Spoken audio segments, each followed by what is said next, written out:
让我们有请沃顿商学院教授、前嘉信理财首席执行官，同时也是畅销书《未雨绸缪：如何突破障碍、引领变革》的作者 David Pottruck 教授，带来他的主题演讲《重塑自己，成为21世纪的创新者》。掌声有请。Our next speaker is Professor David Pottruck. He's a professor at the Wharton School and former CEO Charles Schwab, and the author of international bestseller Stacking the Deck: How to Lead Breakthrough Change. His speech topic is Reinventing yourself as an innovator in the 21st century. Welcome. Thank you. Thank you. It's a pleasure to be here. I'm very excited to be here with all of you and have this topic of how I can encourage you to become an innovation leader in the 21st century. The business of education, how we educate young people and adults, has barely changed in the last 50 years. We're starting to apply technology. We're seeing things seeing the application of technology, but it's moving relatively slowly, in my opinion, compared to what I see in other industries. So let's talk about what that opportunity is for those of you that want to get excited about innovation. And why is it so hard? Why is it so hard? Organizations, all of your organizations, they're built for reliability, consistency, predictability, and risk minimization. And all of that flies in the face of innovation. So if we want to innovate, we have to think about how we can redo our corporate policies, our procedures, and most importantly, the quality of the teams we have, the people we have, and how we lead those people. Let me share with you how where my perspective comes from. I'm going to share a story with you about my own experience. I was the CEO of a financial services company in the United States called Charles Schwab. And Schwab created a lot of success for itself by getting involved with the internet as the internet was first becoming commercialized. And we jumped on the internet and we started offering online trading for our customers. Now, in those days, people used to call up to place a trade. You called up on a telephone line, we took the order, we repeated it to you, and it was done. It took 2 minutes. But doing online trading was even more efficient, and it leveraged this new technology of the internet. So we charged $80 to do a trade, but we discounted our price to do online trades to encourage customers to do online trades. What happened, however, was that the existing employees in the company who were doing the phone trading, they were not happy about this online stuff. They saw it as threatening to their stature in the company. So we had to deal with the internal resistance to innovation, like I'm sure many of you face in your jobs.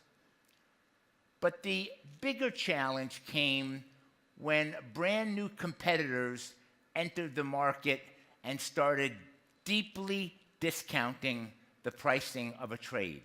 So our trades were $80. If you did it online, it was $64. We had new entrants coming into the market at $25. And they were small, and they were new, and we said, well, they're not that important. They're not really threatening. They're just new companies.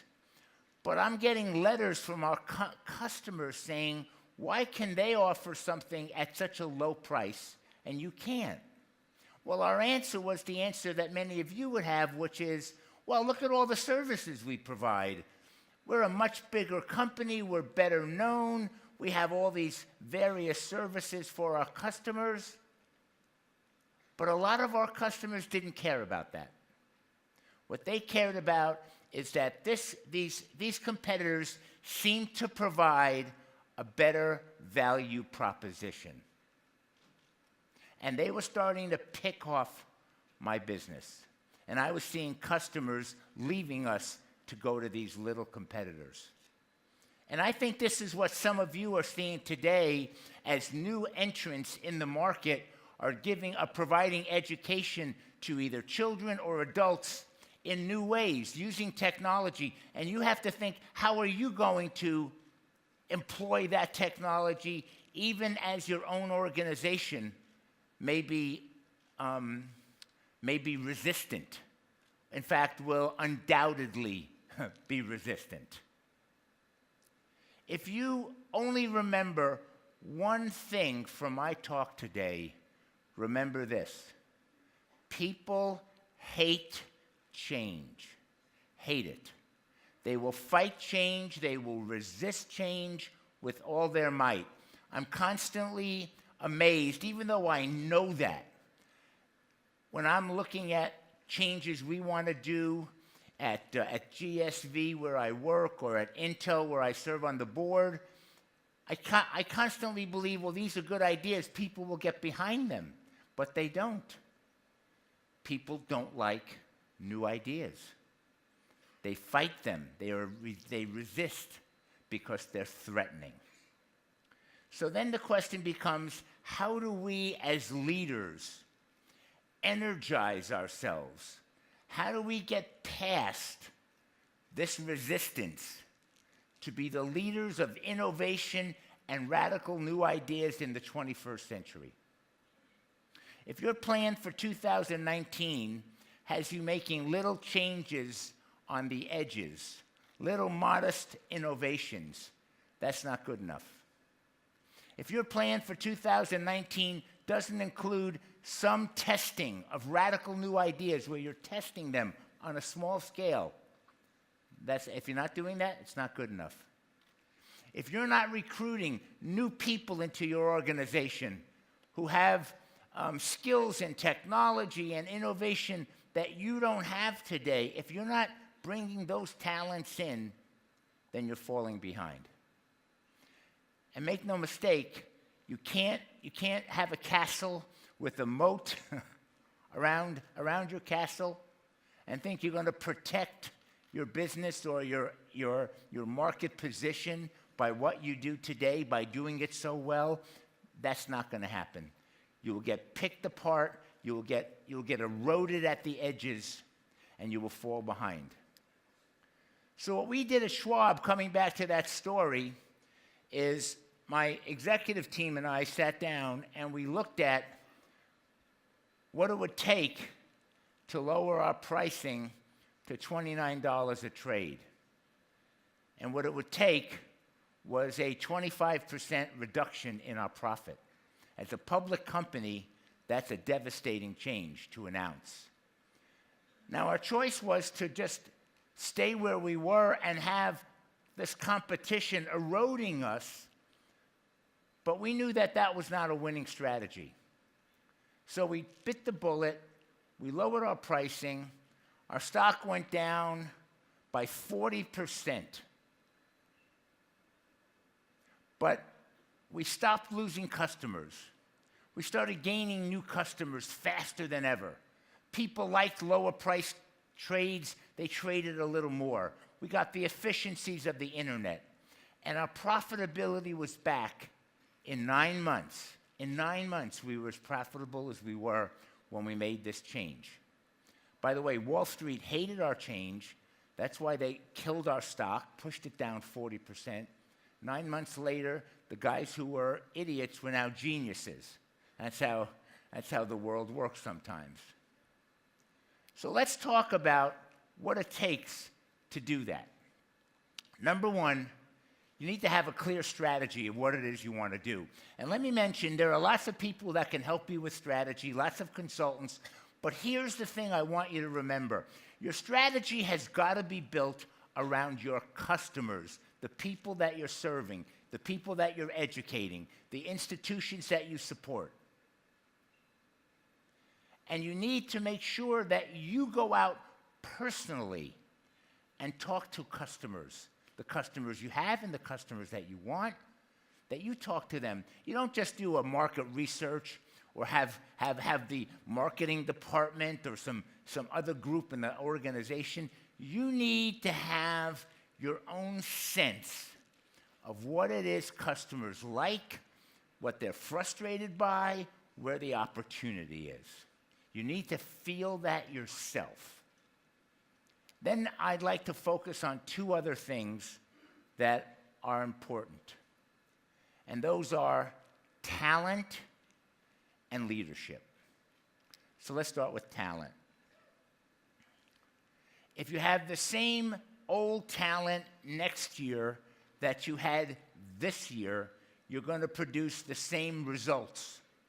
If you want new results, you need new talent. The sad part is that well-meaning, hard-working, bright people cannot lead innovations in arenas of things they don't understand or have no experience in. Leading bold breakthrough change is not for the amateur. It's for people who really know what they're doing. So you, as a leader, have got to bring those people into your organization. You have to be a talent magnet to recruit talented people. Think about it. Where is your team today? On a scale of 1 to 10, do they have all the talents that you need? Do they have all the skills? Are they experienced in the technologies that create opportunities to reinvent what you're doing? And if they don't, you have to find new people.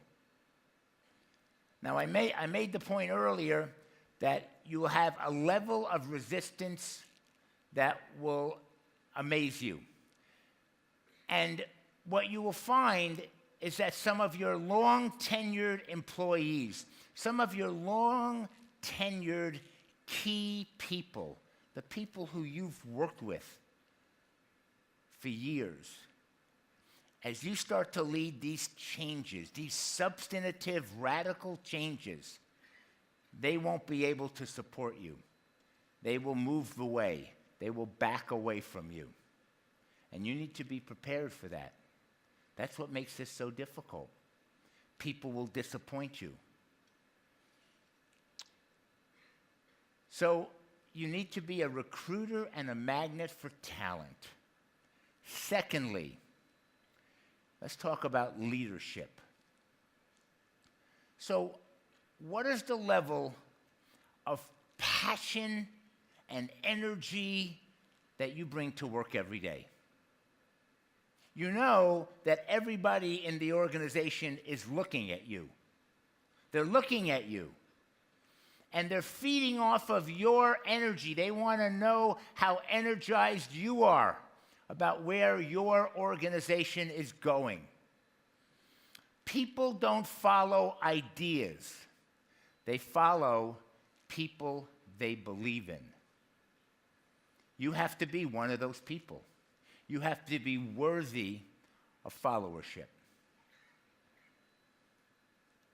When I got promoted to be the president of Schwab, I knew that I didn't have the leadership skills that I needed for that job, so I went out and I hired a consultant to help me, a coach. And he said to me, Dave, people get promoted based upon their competence, but they succeed as leaders based upon their ability to connect. It's competence versus connection. We need to connect. We need to connect. We need to be worthy of followership. So how do we become worthy of followership? I asked him, I said, Terry, tell me, how do I do that? And he said, Dave, you have to let people know who you are and why this matters to you. They need to get to know you. They need to understand your energy, your passion. They need to understand your successes, and they need to understand some of your failures. You need to become a real person that people will follow, that people will get excited about. When you give speeches, it's not about reading a speech. It's not about giving people information.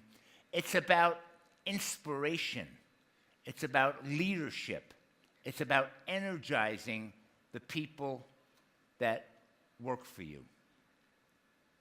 Giving them the passion that you have, that sense of urgency that you bring to the game to work every day, that you are communicating a great sense of urgency to get things done.